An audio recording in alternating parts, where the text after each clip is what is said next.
डकोटर जवाब दिल के बुलावा मौत के देखी के चेहरा जानू चल जाई है लौट के।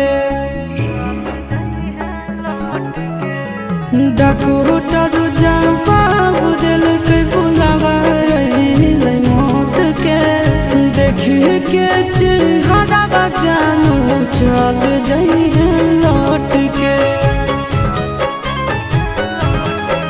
आगे अमन आलम दिला आशीष नंदन से अभी विश्वासघात कर लगे। आगे सोना यारा हो भरा ही पटनावा में आके मुलाकात कर लेगे। आगे सोना यारा हो भरा ही